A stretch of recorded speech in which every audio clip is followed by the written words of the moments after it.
Melanjutkan chapter sebelumnya, yang dimana Riboku berhasil mendapatkan Mako. Dan gara-gara itu membuat pasukan Zou sendiri kaget, saat mendengar adanya Riboku di pertempuran itu. Lebih kaget lagi Riboku berhasil menghabisi komandan sayap kiri Qin secara tiba-tiba. Dan reaksi Kisui saat melihat keberhasilan Riboku itu, tidak bisa berkata apa-apa selain merasa takjub dengan pemimpinnya tersebut.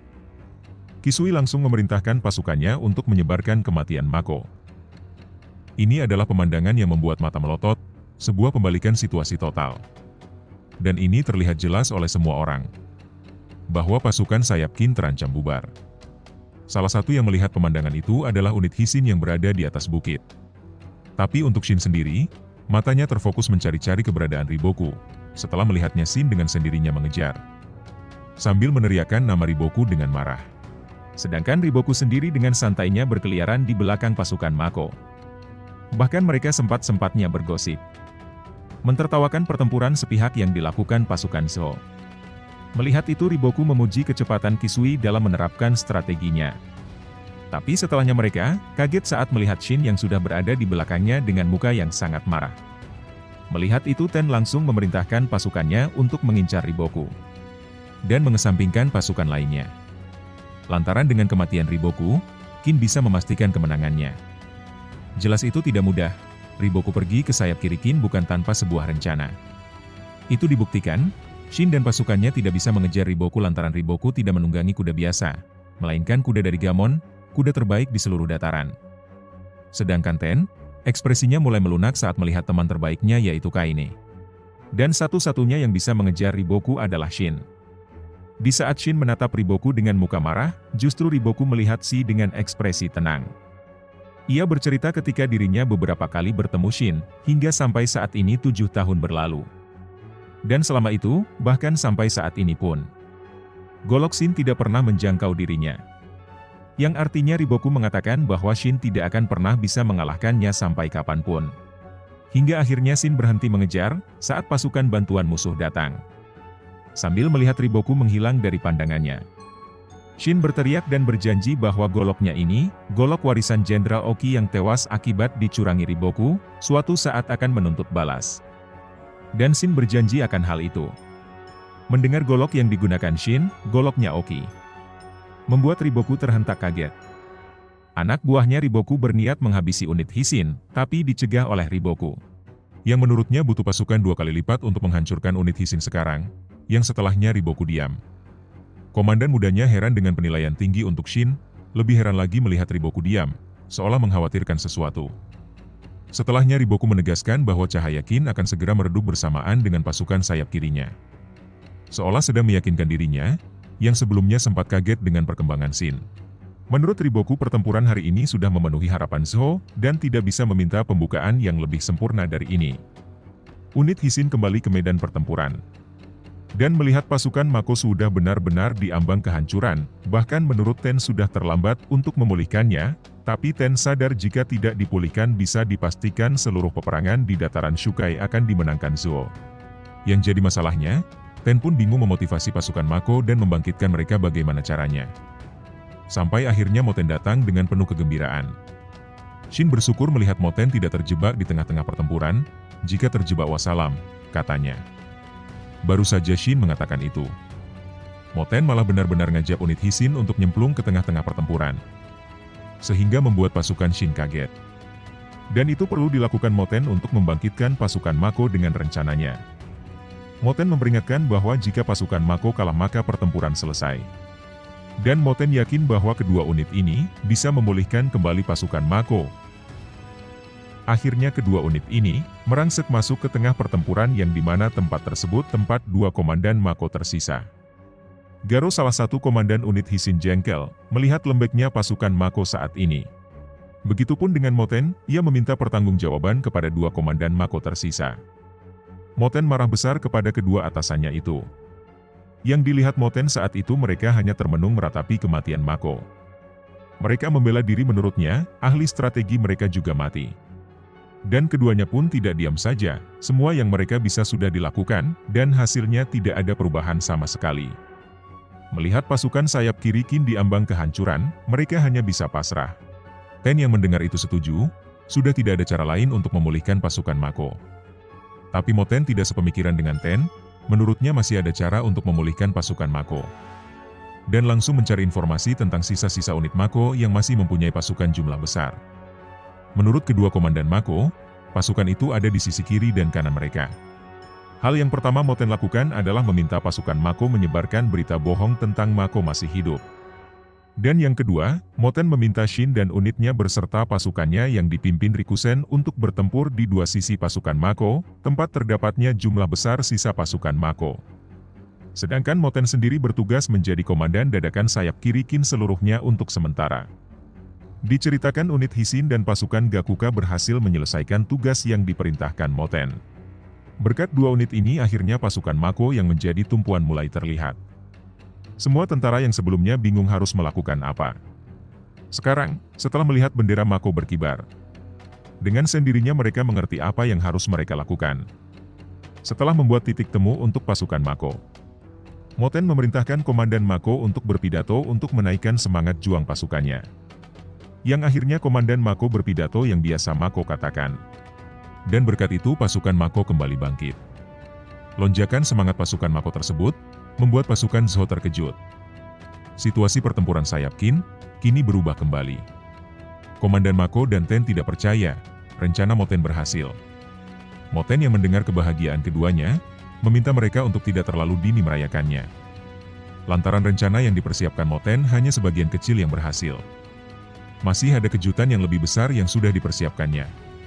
Lantas Moten memerintahkan prajurit Mako yang ada di tengah, untuk membantu kedua titik kumpul yang sudah berhasil dibuat unitnya, dan unit Hisin di sisi kiri dan kanan mereka. Moten memprioritaskan bantuan tersebut untuk lebih banyak membantu unit Hisin di sisi kanan. Setelah persiapan sudah dirasa cukup. Sekarang giliran Chef Moten untuk memasak. Tapi Komandan Mako melihat strategi Moten tersebut, rawan terdobrak oleh pasukan Batei. Lantaran pasukan yang ada di tengah sudah kandung disuruh Moten pergi ke dua sisi sayap mereka, sehingga meninggalkan sedikit sekali pasukan. Dengan santainya Moten menjelaskan bahwa kemungkinan itu sudah ia pikirkan. Ia tahu betul mereka tidak boleh berhadapan langsung dengan Batei. Jika itu terjadi Moten yakin rencananya akan dipastikan Gatot. Dan satu-satunya yang menyadari rencana Moten itu adalah Ten. Ten menjelaskan jika memang Batei berniat menuju ke arah mereka. Ten yakin mereka tidak akan bisa pulang hidup-hidup oleh pasukan elit Moten sendiri yang sengaja disembunyikannya. Mendengar itu Moten langsung memuji kecerdasan Ten. Tapi Ten sendiri lebih memikirkan betapa mengerikannya seorang Moten ini, bukan hanya bisa mengendalikan seluruh pasukan Mako. Strategi yang dibuat Moten ini berada di tingkatan yang berbeda. Bahkan Shohei pun selaku gurunya sendiri pernah membicarakan Moten. Yang katanya Shohei tidak bisa memperkirakan sejauh mana kecerdasan Moten itu. Sesuai dugaan Moten, pasukan Batei tidak mengincar pasukan tengah, melainkan pasukan Shin yang berada di sisi kanan. Batei memerintahkan pasukannya untuk mengincar unit Hisin dan membalaskan dendam sahabatnya Ryuto. Kedatangan Batei mulai dirasakan Shin. Shin berniat meladeninya namun Kyokai mencegahnya. Menurutnya pasukan unit Hisin hanya bertugas untuk meningkatkan semangat pasukan Mako. Yang seketika Shin ingat dengan muka konyolnya Moten, saat memintanya untuk memulihkan pasukan Mako saja. Dan memperingatkan Shin agar tidak terpancing oleh Batei. Kyokai juga menjelaskan agar unitnya itu menjadi umpan dan menjauhkan Batei dari posisinya sekarang. Di sebelah kiri pasukan Mako dikagetkan dengan pasukan Gakuka yang disembunyikan Moten, yang muncul secara tidak tiba. Mereka mendobrak pasukan Zhou dan bergabung dengan pasukan Rikusen. Setelah semua pasukannya kumpul, Moten memerintahkan untuk menyerbu Zhou dengan satu serangan dari sebelah kiri. Lagi-lagi gebrakan Moten itu membuat Ten terhentak. Moten benar-benar menyelamatkan pasukan kiri mereka seluruhnya. Dan menurut Ten, pasukan itu sudah cukup untuk membuat ancaman bagi pasukan besar Zhou. Pasukan kiri akhirnya bergerak, yang dimana pasukan Moten dan Mako menjadi ujung tombaknya. Dan mereka dengan garang melahap pasukan kanan pasukan Zhou. Kisui menyadari jika ia tidak bergerak maka pengorbanan Riboku akan berakhir sia-sia. Dan memerintahkan pasukannya untuk membasmi pasukan kanan, dengan Kisui sendiri yang memimpin mereka. Yang direspon cepat oleh Moten. Hingga matahari terbenam, kedua pasukan besar itu tawuran. Akhirnya Moten berhasil menguasai posisi kiri. Dengan itu juga menggagalkan rencana Riboku. Moten dan Shin berhasil membuat sayap kiri mereka kembali menjadi ancaman bagi sayap kanan Zhou. Bisa dikatakan bahwa yang berjasa menyelamatkan sayap kiri Qin adalah Moten. Dan Shin mengakuinya. Di tempat lain pun seperti kota Ryo pertarungan berakhir. Yang dimana di hari pertamanya tawuran sudah jatuh banyak korban. Dan itu membuat suasana hati Tanwa tidak bagus. Beralih ke Gyo, para pengungsi mulai merasakan kelaparan. Sedangkan di halaman Gyo sendiri, pasukan Kanki sedang asik bergosip sambil makan daging kuda pasukan Zhou. Fokus ke sayap kanan Qin. Pasukan Gyokoho mendengar situasi di sayap kiri yang hampir jatuh. Mereka juga mendengar aksi heroik Moten menyelamatkan sayap kiri, sehingga membuat Ohon sedikit iri. Dan itu diketahui Kanjo.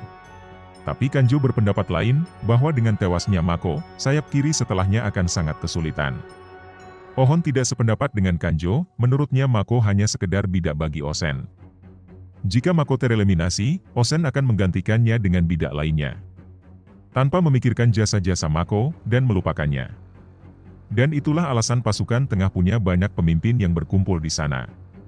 Menurut Ohon, Osen tidak terpengaruh dengan kehilangan satu jenderalnya. Pikirannya bisa mengkalkulasikan dengan tenang dan membuat strategi yang optimal. Sehingga menghasilkan strategi yang efisien, dan itulah Osen menurut anak sendiri. Fokus kembali ke pasukan sayap kiri Qin, tepatnya perkemahan unit Gakuka. Unit Hisin dan Gakuka sedang menertawakan Moten yang sebelumnya jatuh dari kuda. Yang tidak lama kemudian semua pemimpin pasukan Mako mendatangi markas unit Gakuka. Mereka semua sangat berterima kasih kepada Moten yang sudah menyelamatkan pasukan kiri Qin. Dan itu membuat Ten, Shin dan si kakek kaget. Dengan candaannya Moten bertanya, apakah pasukan Mako marah karena Moten sudah berbohong kepada pasukan Mako? Para pemimpin pasukan Mako menenangkannya. Menurut mereka pasukannya bahkan sangat bersemangat untuk balas dendam. Lalu Shin berceloteh tentang apa yang akan dilakukan Mako besok. Dan bertanya siapa yang memimpin dan membuat siasat untuk rencana besok. Mereka yakin bahwa Osen akan mengirimkan salah satu jenderalnya yang sekarang ada bersama Osen, entah itu Jenderal Denrim atau Jenderal Sauwo. Tapi menurut Shin ia tidak keberatan jika Moten yang memberikan komando. Sehingga membuat semua yang ada di sana kaget. Mendengar itu Moten merendah, menurutnya itu hanya kebetulan. Lagian Moten sendiri tidak pernah punya pengalaman memimpin pasukan besar, seperti pasukan Mako. Menurutnya menghadapi Kisui, bukan lawan yang bisa diatasi dengan cara yang beresiko. Yang tidak lama dari itu utusan Osen datang. Osen berpesan lewat pengantar pesan. Mengatakan pujian dan rasa berterima kasihnya kepada Moten. Menurut Osen bagaimanapun Komandan 5000 tidak cukup kuat untuk menanggung beban pemimpin di pertempuran di sebesar ini. Menurut Osen, usaha di sayap kiri dan kanannya akan menjadi penentu apakah dataran Shukai ini akan dimenangkan oleh pasukan Qin atau Zhou. Karena itu dalam situasi yang tidak terduga ini Osen memohon dengan hak khusus sebagai komandan tertinggi pasukan Qin. Dan mengangkat Moten sementara tingkat jenderal selama perang ini. Dan juga Osen memberikan hak penuh kepada Moten untuk memberikan komando pada sayap kirinya. Mendengar Moten sekarang menjadi jenderal sementara, membuat semua orang kaget termasuk Shin. Sedangkan di pasukan utama, Jenderal Denri meyakinkan Osen tentang keputusannya, yang menjadikan Moten pemimpin di sayap kirinya. Tapi Osen tahu kemampuan Moten. Menurutnya kecerdikan Moten hampir serupa dengan dirinya dan Riboku. Setinggi itulah Osen memandang Moten. Selain itu juga, Osen meminta Denrim untuk tidak mencemaskan pasukan kirinya. Lantaran menurut Osen, yang menyulut api besok dan seterusnya adalah sayap kanannya. Akhirnya Shin diperintahkan kembali ke posisinya oleh Osen. Peperangan di hari kedua dataran Shukai, berfokus kepada sayap kanan Qin. Untuk di hari kedua ini berbeda dengan hari sebelumnya, yang dimana di hari kedua, Ohon dipercaya menjadi starter oleh Ako. Dan pasukan Gyokoho yang berjumlah 4.500 tentara, akan berhadapan dengan pasukan Gakuei yang berjumlah 7.000 tentara. Sedangkan di kiri pasukan Gyokoho, ada 19.000 pasukan Ako yang dibuat menjadi dua gelombang. Dan akan menghadapi dua gelombang pasukan Banaji yang berjumlah keseluruhannya mencapai 9.000 pasukan. Namun formasi yang dibuat pasukan besar Zhou di hari kedua ini terlihat agak berbeda. Dan itu membuat seluruh pasukan besar Qin bertanya-tanya, terutama pasukan Gyokoho. Mereka mencurigai bahwa pasukan Zhou sedang merencanakan sesuatu. Dan kegusaran pasukan Qin itu berasal dari 10.000 pasukan Chogaryu yang sebelumnya tidak bergerak. Secara tiba-tiba saat ini pasukan besarnya tepat berada di belakang 9.000 pasukan Banaji. Akhirnya tawuran antara pasukan Zhou versus pasukan Qin dimulai. Pasukan gelombang pertama aku bentrok dengan pasukan gelombang pertama Banaji. Yang ternyata, prediksi pasukan Qin benar, bahwa saat ini pasukan Zhou yang diinisiasi oleh Chogaryu merencanakan untuk melenyapkan salah satu komandan pasukan kanan Qin. Dan rencana Chogaryu itu diinspirasi oleh Riboku yang di hari pertamanya sudah mendapatkan komandan tertinggi pasukan kiri Qin yaitu Mako. Sebelum Chogaryu mengatakan siapa yang diincarnya, Shin kembali berfokus di medan perang. Yang dimana saat ini untuk pertama kalinya pasukan Chogaryu bergerak, pasukan tersebut bergerak menuju ke sisi kanan dari pasukan Mako. Melihat itu Mako memerintahkan untuk memberikan pasukan bantuan ke kanan. Tapi menurut anak buahnya bantuan mungkin akan terlambat. Sebelum pasukan Chogaryu menghantam sisi kanannya, pasukan kanan Mako sudah mempersiapkan pertahanan terbaiknya dengan tameng di masing-masing tentaranya sambil membentuk formasi bertahan. Dan yang mengejutkan, Chogaryu berbalik arah menuju pasukan Gyokouho. Saat itu Mako sadar yang mereka incar adalah tuan mudanya, bukan unitnya Gyokouho. Pasukan Chogaryu menghantam sisi kiri unit Gyokouho, yang dimana posisi Gyokouho saat ini sangat tidak baik-baik saja. Dengan 4.500 pasukannya, mereka harus menahan 7.000 tentara Gakuei dari depan dan 10.000 pasukan Chogaryu dari kiri mereka. Jelas strategi Chogaryu itu membuat Mako marah. Ia berniat meninggalkan pasukannya dan menolong Ohon, tapi ditentang oleh wakilnya. Bukan apa-apa yang dihadapi aku sekarang adalah Banaji. Akhirnya aku memutuskan untuk stay di pasukan sambil bergurau dengan marah. Ia pastikan akan menghancurkan Banaji yang sekarang sedang bentrok di depannya. Tapi gantinya, aku memerintah 800 pasukan elitnya untuk membantu Ohon. Banaji memuji keputusan aku yang tidak terpancing untuk menyelamatkan Ohon. Jika aku memutus untuk pergi menolong Ohon, maka tidak ada lagi yang bisa menghalangi pasukannya. Dan bisa dipastikan pasukan aku akan hancur seluruhnya. Dan menurut Banaji walaupun aku dan dirinya musuh, Banaji sangat menghormati aku. Gakuei benar-benar mendesak pasukan Ohon. Tidak tanggung-tanggung pasukan yang dikerahkan Gakuei adalah pasukan elit dan itu disadari oleh Kanjo. Kanjo menyadari jika situasi terus seperti ini, yang ia takutkan pasukannya hancur. Di tengah kecemasan Kanjo tersebut, Ohon malah sibuk melamun di tengah kepungan musuh dan itu membuat Kanjo marah. Ia memperingatkan komandannya Ohon bahwa situasi pasukannya tidak baik-baik saja. Dan meminta Ohon untuk melakukan sesuatu agar pasukannya bisa keluar dari kepungan. Sedangkan Chogaryu sendiri, dengan PD-nya menyebutkan strateginya itu sempurna. Dan emang faktanya seperti itu. Seorang aku pun sebelumnya mengatakan strategi Chogaryu itu sangat sempurna. Dan dengan yakinnya Chogaryu bisa mendapatkan Ohon di hari pertamanya bertempur. Yang sebelumnya di hari pertama pertempuran, Chogaryu tidak bergerak sama sekali.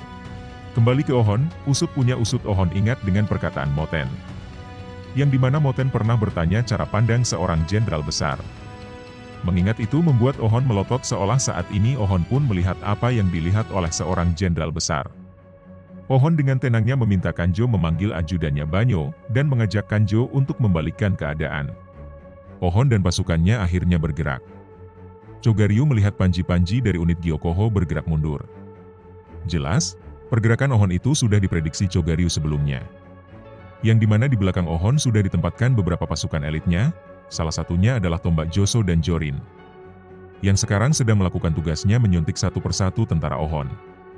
Chogaryu memperhatikan itu, dan meminta bawahannya untuk pergi dan memastikan bahwa Ohon ada di antara mereka. Dan di luar dugaan pasukan besar Gyokouho yang sebelumnya mundur, faktanya Ohon tidak bersama mereka. Ohon sendiri dikawal dengan beberapa pasukannya, dan bergerak berlawanan arah dengan pasukannya tadi.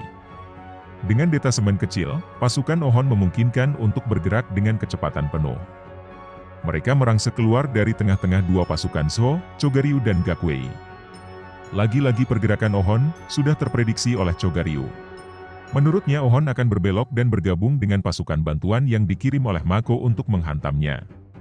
Chogaryu merespon dengan memerintahkan pasukannya untuk membuat benteng, dan mencegah 600 pasukan Ohon agar tidak bergabung dengan pasukan Mako. Tapi di luar dugaan, Ohon tidak berbelok mereka terus maju sampai ke belakang pasukan Banaji.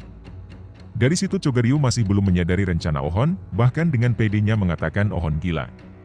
Bukan tanpa alasan Chogaryu mengatakan itu, lantaran tepat di belakang formasi terdapat pasukan cadangan, yang akan dengan mudahnya mengepung pasukan kecil Ohon.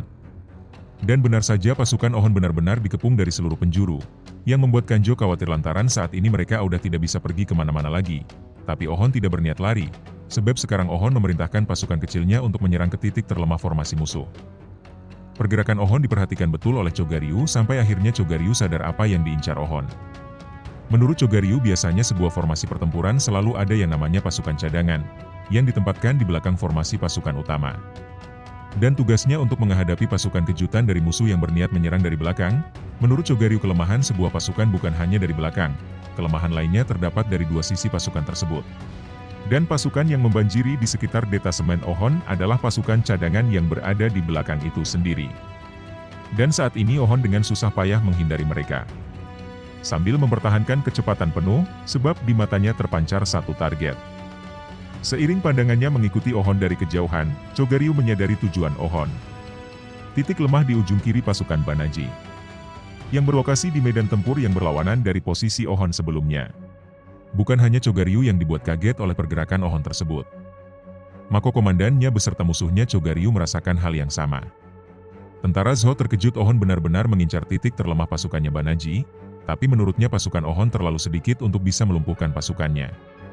Chogaryu yang seorang jenderal strategi paham betul dengan strategi Ohon, mereka tidak berniat menghantam pasukan Banaji dengan pasukan sedikit itu. Melainkan mereka berniat menghantam pasukan Banaji bersama pasukan Ako. Menurut Chogaryu, jika Mako paham, pasti memerintahkan pasukannya. Sesuai dugaan Chogaryu, Ako merespon dengan memerintahkan semua pasukannya untuk menghantam pasukan kiri bersama dengan Ohon. Sedangkan Ako sendiri akan tetap di tempatnya untuk menahan Banaji. Jika serangan ini berjalan lancar, bisa dipastikan pasukan Banaji bakal kehilangan taringnya. Tidak akan menjadi ancaman bagi pasukan kanan Qin di hari ini dan seterusnya. Dan yang paling terhentak dengan kondisi pasukan Zhou saat ini adalah Chogaryu, orang yang mengincar Ohon sejak awal. Ia sendiri tidak mempercayainya, padahal Ohon sebelumnya sudah terkepung. Dan lihat sekarang, posisinya malah berbalik. Chogaryu langsung berubah pandangannya terhadap Ohon. Selama ia bertempur dengan komandannya dulu, strategi Ohon ini sudah tidak asing bagi Chogaryu. Cara bengis Ohon melakukan pergerakan, keegoisannya saat membuat keputusan, persis seperti keenam jenderal besar Qin, yang di masa lampau sering Chogaryu hadapi. Pasukan Ohon dan pasukannya Mako, yang dipimpin oleh Komandan 1000 pasukan Akakin, merangsek dari kedua sudut kiri pasukan besar Banaji. Sedangkan Ohon sendiri memperhatikan strategi selanjutnya yang akan dilakukan Chogaryu. Dan tindakan Zhou Jenderal Chogaryu selanjutnya dikatakan akan berdampak besar pada situasi ini. Hal pertama yang dilakukannya, Chogaryu memerintahkan Gakuei untuk mengejar pasukan Gyokoho, dan yang kedua Chogaryu meminta 800 pasukan berkuda terbaiknya untuk pergi memburu Ohon. Ohon mendapatkan laporan tentang pergerakan 800 pasukan Chogaryu tersebut. Di situ Ohon dilema. Jika Ohon tidak meladeninya, maka 800 pasukan Zhou itu akan sangat mengancam. Jika sebaliknya, maka rencana membumi hanguskan pasukan Banaji akan gagal. Lantas Ohon berpikir akan membagi dua pasukannya. Yang satu menyerang pasukan Banaji, dan satunya lagi menyergap 800 pasukan Chogaryu yang menuju ke tempat perburuannya. Tapi sebelum itu dilakukan, rupanya Komandan Akakin sudah tahu apa yang harus dilakukannya. Ia membagi dua pasukan, dan strateginya persis seperti yang dipikirkan Ohon. Dengan 200 pasukan yang dipimpinnya Akakin berniat menahan 800 pasukan Chogaryu, dan memberikan daerah perburuan kepada Ohon. Dan memastikan agar Ohon bisa mengalahkan Zhou dan mendapatkan penghormatan dari ayahnya. Dan dengan candaannya Akakin mengatakan bahwa Ohon tidak boleh melupakan bantuannya ini. Dan Akakin akan menagih bayarannya jika suatu hari nanti Ohon menjadi raja, katanya. Menurut Kanjo kalau Akakin adalah komandan berbakat yang disia-siakan Ako. Sikapnya barusan kepada Ohon lah, salah satu contoh kelakuan Akakin yang menjadikannya abadi menjadi komandan 1000 prajurit. Dengan pergerakan Akakin itu membuat pasukan Zhou sudah tidak bisa diselamatkan lagi. Sehingga membuat jenderal-jenderal mereka hanya bisa pasrah. Berfokus di pertempuran Ryō-Uryo, yang dimana pasukan pegunungan di hari kedua ini mendapatkan hasil yang lumayan. Mereka mulai terbiasa dengan pertempuran ala Rozo. Dan ternyata, pasukan Rozo lah yang sengaja menurunkan kekuatannya. Dan itu adalah strategi untuk mengukur kekuatan musuhnya. Walhasil mereka sudah mendapatkan suku-suku mana saja yang menurutnya harus mereka waspadai.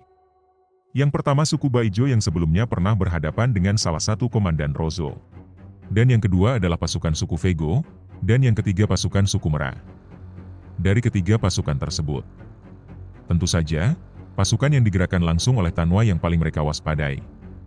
Lantaran Tanwa di hari kedua ini sudah merenggut 2 komandan Rozo.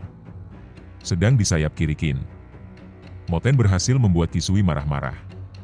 Kembali ke pasukan sayap kanan Qin. Kembalinya Ohon disambut oleh pasukan Ako. Dengan bekerja sama dengan pasukan Ako, taktik yang dibuat Ohon bisa menghancurkan pasukan Banaji di hari kedua, meskipun Banaji sendiri bisa selamat. Meskipun begitu, tidak berlebihan mengatakan pasukan Banaji sekarang sudah ompong, sampai tidak bisa lagi menggigit. Kanjo melihat komandannya dengan penuh kekaguman. Kanjo lega akhirnya Ohon membuktikan diri, setelah sebelumnya diremehkan bahkan diposisikan di paling belakang. Yang tidak lama komandan pasukan sayap kanan Qin, Ako datang menghampiri Ohon. Aku yakin setelah kegagalan Riboku di hari kedua ini, ia yakin besok Riboku bakal mengusahakan untuk membuat situasi satu sama. Dan Ohon jelas paham itu. Ia meminta Ohon mengobati luka-lukanya, yang setelahnya Ohon diminta bergabung ke markasnya untuk membicarakan strategi. Sikap Ako tersebut sebagai bukti bahwa sekarang Ohon tidak lagi dianggap sebelah mata. Sedangkan di pasukan tengah terutama pasukan unit Hisin, semua komandannya marah-marah lantaran mereka tidak kunjung dikasih panggung untuk bertempur. Sementara rival mereka yaitu Gyokoho dan Gakuka sudah mendapatkan prestasinya masing-masing. Dan orang yang paling tertekan dengan prestasi kedua unit itu adalah Shin kapten mereka sendiri. Yang tidak lama dari itu, mereka mendapatkan makan malam. Tapi makan malam hari kedua ini agak sedikit ada yang berbeda, yaitu porsi makanan mereka yang semakin sedikit. Dari situlah Shin baru sadar bahwa mereka bukan hanya berperang dengan pasukan Zou, mereka juga berperang dengan suplai makanan mereka sendiri. Di saat yang sama di Ryōryō, tepatnya di tempatnya Heki, bukan lagi memperkecil makanannya. Pasukan Heki sepertinya harus berpuasa. Bukan apa-apa, setengah suplai makanan mereka dibakar habis oleh Shisui. Saat itu, Heki yang ditugaskan untuk membantu malah menjadi beban. Tanwa yang mengetahui itu meminta Heki untuk tidak menyalahkan dirinya sendiri. Ia juga menenangkan Heki dan berjanji akan memberikan sebagai suplainya untuk Heki. Di hari ketiga dalam rangka menebus kesalahannya, Heki berperang melawan petinggi pasukan Rozo dengan ugal-ugalan. Sayangnya usahanya tersebut berakhir sia-sia dan mengakibatkan banyaknya korban di pihak Heki. Sementara itu tentara yang ditugaskan untuk meminta bantuan kepada Jenderal Kanki, tertangkap dalam jaring pertahanan yang telah dipersiapkan di antara Ryōryō dan Gyo. Tidak ada satupun pembawa pesan yang lolos. Dari titik ini ketiga pasukan Qin sudah benar-benar terpisah dan terisolasi. Dengan kata lain Kanki tidak akan pernah menerima pesan permintaan pertolongan dari Heki. Kembali berfokus ke dataran Shukai. Sejak Fajar menyongsong, kedua pasukan besar tidak saling bergerak, selain saling tatap satu sama lain. Pasukan Gyokoho menganggap mungkin pasukan Zou takut akibat di pertempuran sebelumnya disapu bersih oleh pasukannya. Atau mungkin mereka menyadari, saat ini pasukan Qin unggul jumlah pasukan. Tapi Kanjo tidak sepemikiran dengan anak buahnya, menurutnya sebentar lagi Riboku akan bergerak. Dan itulah yang dilaporkan dari pengintai pasukan Gyokoho. Yang tidak lama dari itu, 10.000 pasukan bantuan dari pusat mereka datang, yang dipimpin langsung oleh Jenderal Gyo-un. Melihat itu Kanjo berdecak kesal menurutnya, gara-gara kemunculan pasukan Gyo-un tersebut membuat moral pasukannya kembali turun. Dan membuat suasana seperti kembali dari nol lagi, tapi menurut Ohon itu bagus. Ohon langsung berpidato. Ohon mengatakan kemunculan 10.000 pasukan Gyo-un menurutnya sangat menguntungkan Osen. Yang dimana jika Riboku terus-menerus memberikan bantuan tentaranya kepada kedua sayapnya, akan membuat pasukan utamanya terus menipis. Dan ketika jarak yang besar sudah tercipta, tidak diragukan lagi Osen akan langsung menendang Riboku, yang unggul jumlah besar darinya. Pidato Ohon diakhiri dengan kata-kata penyemangat bahwa Ohon akan terus melumat musuh-musuhnya. Yang disambut teriakan penyemangat oleh pasukannya. Aku yang melihat itu sampai tidak bisa berkata apa-apa lagi, selain memerintahkan pasukannya untuk memulai serangan. Teriak pasukan sayap kanan Qin, sampai terdengar oleh Riboku di markasnya. Dan Riboku yakin sebentar lagi teriakan mereka akan segera dibungkam oleh pasukan Gyo-un. Riboku mengenalkan siapa sosok Chogaryu dan Gyo-un sebenarnya. Dikatakan keduanya adalah tombak dan perisai dari orang yang sejajar dengan Riboku di masa lalu. Seorang tiga langit agung Zo yang bernama Rin Sojo. Bahkan dikatakan kekuatan Jenderal Gyeon setara dengan Renpa. Dan sekarang di sayap kiri Zo yang kekuatannya setara Renpa ada dua orang, yaitu Banaji dan Gyeon. Kedatangan 10.000 pasukan Jenderal Gyeon membuat seluruh moral pasukan sayap kiri Zo bangkit kembali. Dan yang menenangkan pasukan Zo itu adalah kekuatan pasukan Gyeon yang sudah tersohor di seantero kerajaan Zo. Pasukan Zo sendiri merasakan pasukan elit Gyeon memancarkan aura yang mengerikan. Dan pasukan tersebut adalah pasukan legenda, pasukan yang sama yang pernah bekerja di bawah Jenderal Rin Sojo, Jenderal Tiga Langit Agung Zo pada masa kejayaannya. Kedua mantan ajudan Rin Sojo akhirnya akan berduet untuk menghancurkan pasukan besar sayap kanan Qin. Sebelum memulai aksinya, Gyeon bertanya-tanya kepada Chogaryu tentang masalah yang terjadi di sayap kirinya. Chogaryu membenarkan bahwa di sayap kanan Qin, ia menemukan seorang komandan muda yang sukses membuatnya lengah, dan pembicaraan itu mengarah kepada Ohon. Saat Chogaryu akan menjelaskan tentang Ohon dengan ekspresi kecemasannya, Gyeon menenangkannya, menurutnya sebelum mencemaskan orang lain sebaiknya Chogaryu mencemaskan dirinya sendiri. Chogaryu juga mengingatkan Gyeon tentang dataran Shukai yang pernah diramalkan Rin Sojo. Mengingat itu kembali membuat Gyeon dan Chogaryu gemetar. Yang setelahnya Gyeon memulai serangannya, dan sukses membuat kawan maupun lawannya terhentak dengan sekali ayunan goloknya. Chogaryu sambil melamun, dan Gyeon sambil mengayunkan goloknya kepada musuh-musuhnya, kedua mengingat ramalan Rin Sojo. Yang dimana peperangan besar ini sudah diramalkannya sebelumnya. Berkat pergerakan Gyeon tersebut membuat semua jenderal dan pasukannya bersemangat. Seperti Jenderal Gapwei dan pasukannya, terus Chogaryu dan pasukan. Kedua pasukan tersebut tidak ingin Gyeon menonjol sendiri di sayap kirinya, yang membuat pasukan keduanya ikut berperang secara bersamaan. Efek dari pergerakan ketiga jenderal dan pasukannya itu, sukses membawa pasukan Ako luluh lantak. Dan Ohon yang melihat itu terkejut, Ohon tanpa pikir panjang akan membantu Ako. Dan memberikan komando pasukan kepada Kanjo.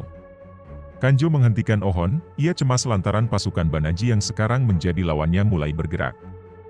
Ketidakmenguntungkan pasukan sayap kanan Qin itu dirasakan oleh Osen. Dan ia meminta Jenderal Dendrim untuk membawakannya seorang pembawa pesan. Kembali ke pertempuran. Gyeon dan pasukan elitnya benar-benar tidak bisa dihentikan oleh pasukan Qin, sehingga pasukan Qin heran. Mereka bertanya-tanya apakah benar musuhnya sekarang, musuh yang sama.